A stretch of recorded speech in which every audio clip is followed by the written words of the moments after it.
నా స్తుతి పాత్రుడా నా యేసయ్యా, నా స్తుతి పాత్రుడా నా యేసయ్యా, నా ఆరాధనకు నీవే యోగ్యుడవయ్యా, నా ఆరాధనకు నీవే యోగ్యుడవయ్యా, నా స్తుతి పాత్రుడా నా యేసయ్యా, నా స్తుతి పాత్రుడా నా యేసయ్యా, నా ఆరాధనకు నీవే యోగ్యుడవయ్యా, నా ఆరాధనకు నీవే యోగ్యుడవయ్యా, నా స్తుతి పాత్రుడా నా యేసయ్యా, నా స్తుతి పాత్రుడా నా యేసయ్యా.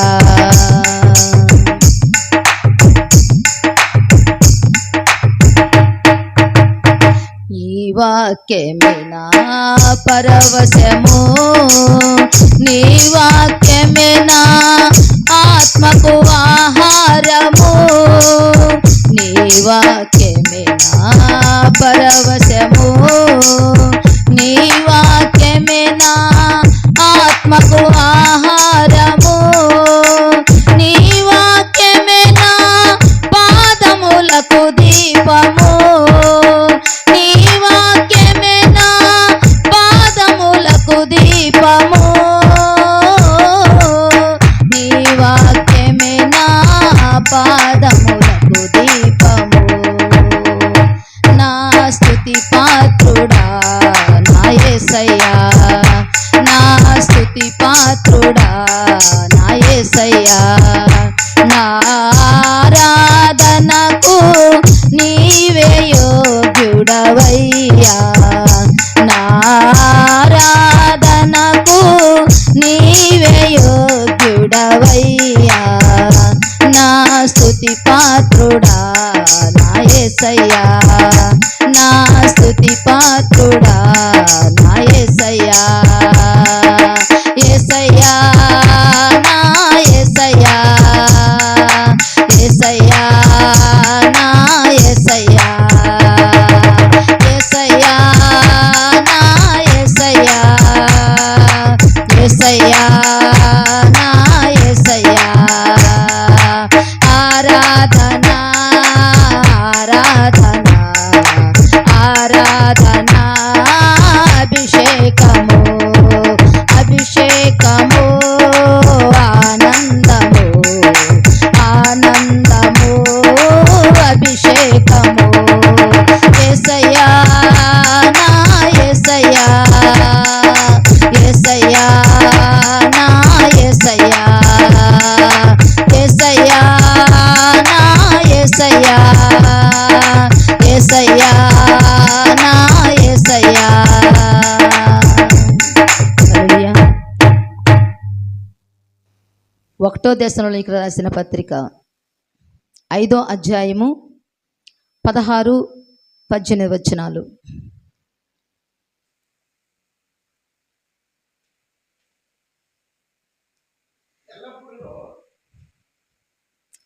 ప్రతి విషయమనందును కృతజ్ఞతాస్తుతులు చెల్లించుడి, ఇలాగు చేయుట యేసుక్రీస్తునందు మీ విషయంలో దేవుని చిత్తము. చాలమ్మా. దేవుని యొక్క మాటను మనం చూసినట్లయితే ప్రతి విషయం నందును కృతజ్ఞతాస్తుతులు చెల్లించుడి, ఇలాగు చేయుట యేసుక్రీస్తునందు మీ విషయంలో దేవుని చిత్తము. ఈ విషయాన్ని మనము గ్రహించాలా. ఎందుకంటే దేవుణ్ణి స్తుతించుట, దేవుణ్ణి మహింపచ్చుట, దేవుణ్ణి ఆరాధించుట, దేవుణ్ణి కీర్తించుట దేవుని యొక్క చిత్తం అని మనము గ్రహించాలి. ఎందుకంటే అందుకోసమే మనల్ని ఆయన కలగజేసుకున్నాడు. దేవుణ్ణి స్తుతించటానికి, దేవుణ్ణి మహింపరచటానికి మనల్ని ఆయన కలగజేసుకున్నాడు. కాబట్టి మనము దేవుణ్ణి స్తుతించి ఆయన్ని ఆరాధించేటటువంటి వారముగా, ఆయన్ని ఘనపరిచేటటువంటి వారముగా, ఆయన్ని సేవించేటటువంటి వారముగా, ఆయన్ని స్తోత్రించేటటువంటి వారముగా ఉండాలి. దేవుడు మనకు ఎందుకు ఈ స్థితిని కలగజేశాడు అంటే దేవుణ్ణి స్తుతించుట, దేవుణ్ణి మహింపరచుట దేవుడు మనకిచ్చినటువంటి ఆధిక్యత. అందుకే దావీదు భక్తుడు అంటున్నాడు 103వ కీర్తన 1వ వచనము, 103వ కీర్తన 1వ వచనములో, నా ప్రాణమా యెహోవాను సన్నుతించుము, నా అంతరంగమునున్న సమస్తమా ఆయన పరిశుద్ధ నామమును సన్నుతించుము. నా ప్రాణమా యెహోవాను సన్నుతించుము, ఆయన చేసిన ఉపకారములలో దేనిని మరువకము. దేవుడు చేసిన ప్రతి విషయాన్ని బట్టి కూడా మనము దేవుని నామానికి కృతజ్ఞతలు చెల్లించుకునే వారముగా ఉండాలా, దేవుణ్ణి స్తుతించే వారముగా ఉండాలా, దేవుణ్ణి మహింపరిచే వారముగా ఉండాలా. ఎందుకంటే దేవుడు మనల్ని కలగజేసుకున్నది అందుకేనని మనము గ్రహించాలా. దేవుణ్ణి స్తుతించుట దేవుని చిత్తం, దేవుణ్ణి ఆరాధించుట దేవుని యొక్క చిత్తం. అందుకే 50వ కీర్తనలో 14వ వచనంలో ఒక మాట మనం చూస్తాం. 50వ అధ్యాయం కీర్తనలు,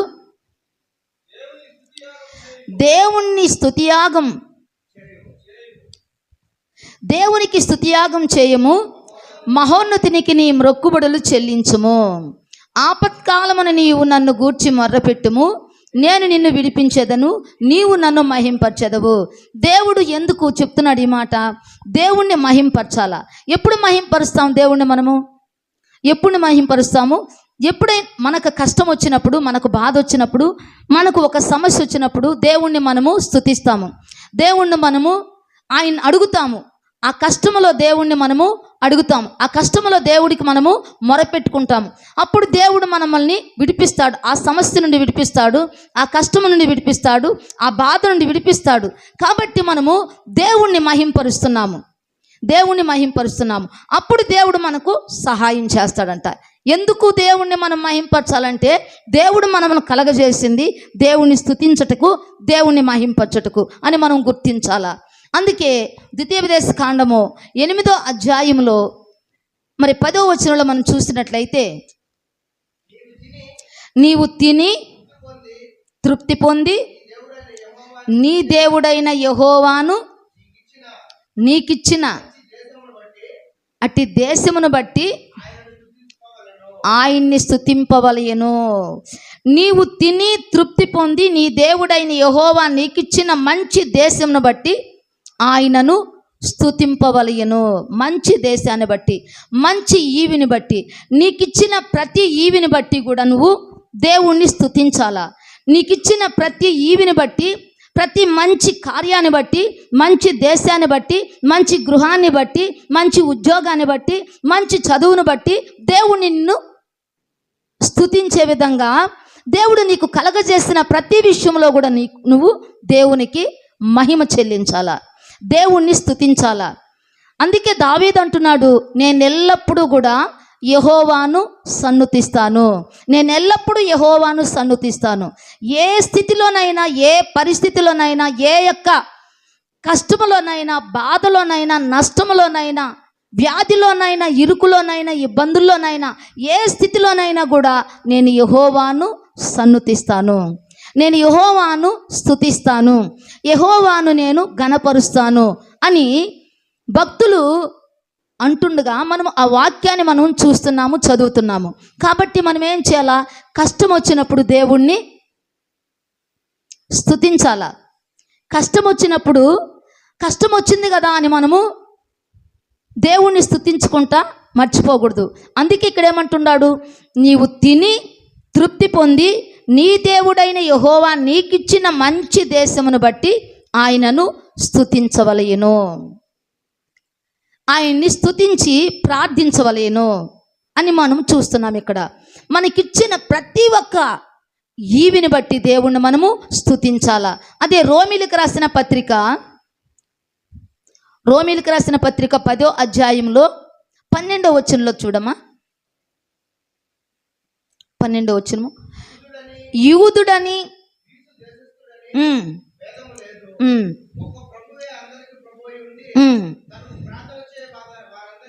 ఉమ్, ఉమ్, ఉమ్, ఉమ్.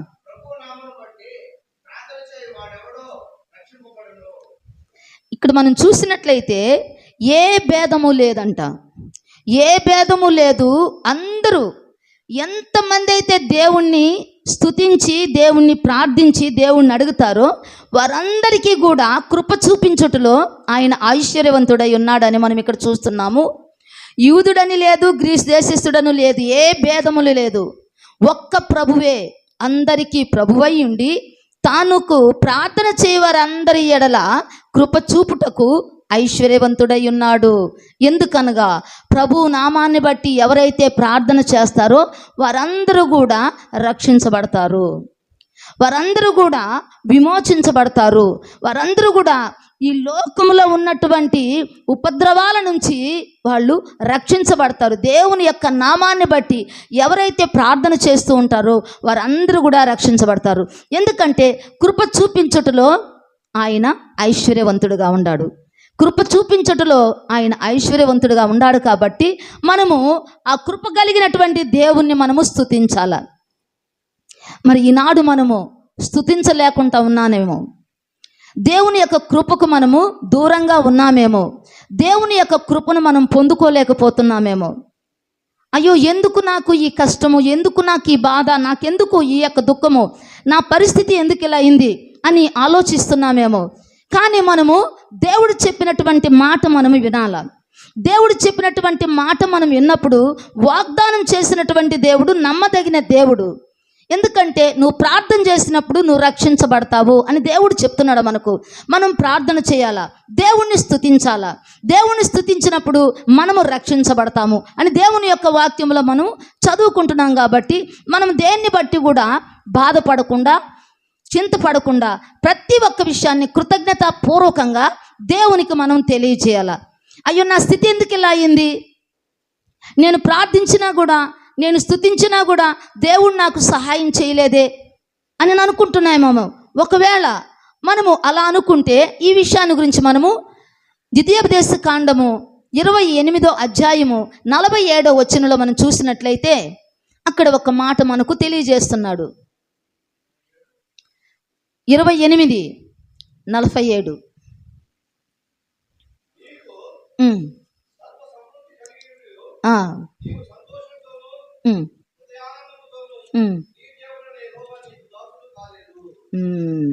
ఏం చెప్తుంది ఇక్కడ వాక్యము? నీకు సర్వ సమృద్ధి కలిగియుండియు నీవు సంతోషముతోను హృదయానందముతోను నీ దేవుడైన యెహోవాకు నీవు దాసుడు కాలేదు.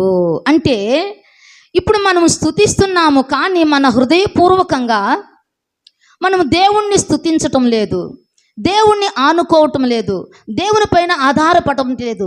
దేవుణ్ణి స్తుతిస్తున్నాము, ప్రార్థిస్తున్నాము, పాటలు పాడుతున్నాము, అన్నీ చేస్తున్నాము, కానీ దేవునికి మనము దగ్గరగా ఉన్నామా, దూరంగా ఉన్నామా, దేవుని కృపను మనం పొందుకుంటున్నామా లేదా మనం గమనించాలా. ఈ విషయాన్ని బట్టి మనం చూస్తే ఇక్కడ చెప్తున్నటువంటి మాట, నీవు సర్వ సమృద్ధి కలిగియుండియు నీవు సంతోషముతోను హృదయానందముతోను నీ దేవుడైన యెహోవాకు నీవు దాసుడు కాలేదు. అంటే నీకు సర్వ సమృద్ధి కలిగింది, నువ్వు సంతోషంగా ఉండవు, కానీ సంతోషించలేకపోతున్నావు.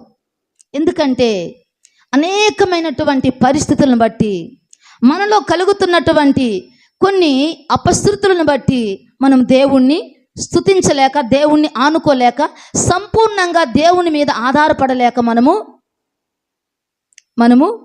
దేవుని యొక్క ఆశీర్వాదాన్ని పొందుకోలేకపోతున్నామేమో.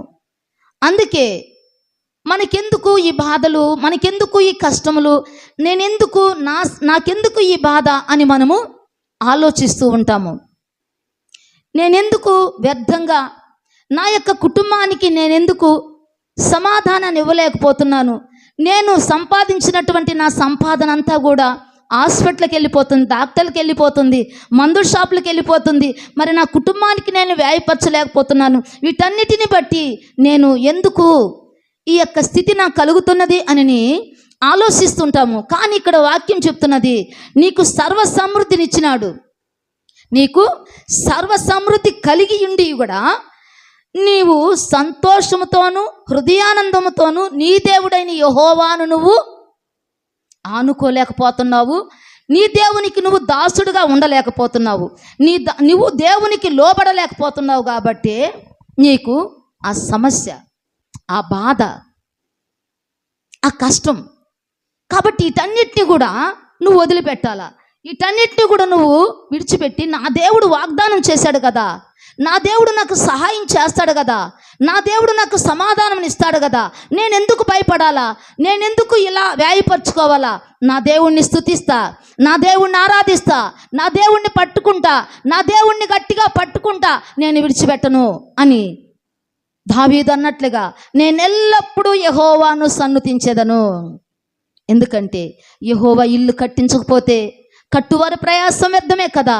యెహోవా పట్టణమును కాపాడకపోతే దాన్ని కాయవారి మేలుకుని వ్యర్థమే కదా. మన ప్రయాసం వ్యర్థం.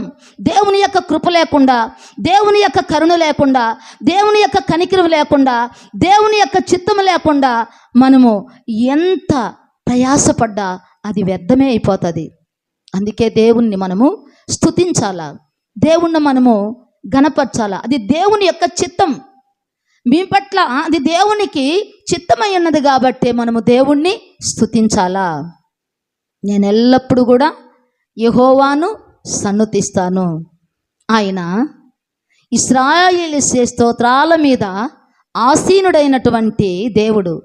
మన స్తుతి స్తోత్రాల మీద ఆసీనులవ్వండి అని మనం ప్రార్థన చేయాలి. ప్రభువా, నా స్తుతి స్తోత్రాల మీద మీరు ఆసీనులవ్వండి అయ్యా అని మనం ప్రార్థించాలా. దేవుణ్ణి స్తుతించినప్పుడు దేవుడు మనకు సహాయం చేస్తాడు. ఎందుకంటే మాట ఇచ్చిన దేవుడు నమ్మదగిన దేవుడు. భూమి ఆకాశము గతించిపోయినను నా మాటలు ఒక పొల్లైనను ఒక సున్నైనను తప్పిపోదు. నా మాటలు గతించవు అని దేవుని యొక్క వాక్యములో మనం చూస్తున్నాము. ఆయన మాటలు ఎప్పుడు కూడా తప్పిపోదు. ఆయన మాట ఎప్పుడు కూడా మార్చుకునే దేవుడు కాదు. ఆయన చెప్పింది చేసేటటువంటి దేవుడు. కాబట్టి మనము దేవుణ్ణి స్తుతించే వారముగా, దేవుణ్ణి గణపరిచే వారముగా, దేవుణ్ణి స్తోత్రించే వారముగా మనం ఉండాలని దేవుడు ఇష్టపడుతున్నాడు. అటువంటి కృప దేవుడు ఈ సాయంకాల సమయమందు మనకివ్వాలని చిన్న ప్రార్థన చేసుకుందాం. స్తోత్ర నాయనా, ప్రభువానికి వందనాలు, స్తోత్రాలు తండ్రి. కృపగల దేవా నాయన, నీ బంగారు పాదాలకు నాయన నమస్కరిస్తున్నాం తండ్రి. దేవా అయ్యా, నిన్ను స్తుతించినప్పుడు నా తండ్రి నాయన మాకు నాయన నీ రక్షణ కనపరుస్తానని చెప్పినావు తండ్రి. స్తుతియాగం చేయవాడు నన్ను మహింపరుస్తున్నాడు. దేవుని యొక్క రక్షణ అతనికి నేను కనపరుస్తున్నానని చెప్తున్న దేవుడు నా ప్రభా. కాబట్టి నాయన నిన్ను స్తుతించే వారముగా, నిన్ను నాయన మహింపరిచే వారముగా మేము ఉండాలి ప్రభా. నాయన మా స్తుతుల మీద ఆసీనుల ఉండయ్యా. మాకు నాయన సహాయం చేయండి అయ్యా. నీ కృపను మాకు అనుగ్రహించండి అయ్యా. నీ చిత్తములో నడిపించండి అయ్యా. స్తుతించుట నీ చిత్తమై ఉన్నది నా ప్రభా. కాబట్టి ప్రతి విషయాన్ని బట్టి నాయన నిన్ను స్తుతించే వారముగా, నీ కృతజ్ఞతాస్తుతులు చెల్లించే వారముగా మేము ఉండటానికి సహాయం చేయమని మీకే స్తుతి స్తోత్రాలు చెల్లించుకుంటూ ప్రభువైనటువంటి యేసుక్రీస్తు నామములో వేడుకొని ప్రార్థిస్తున్నాము తండ్రి. ఆమేన్.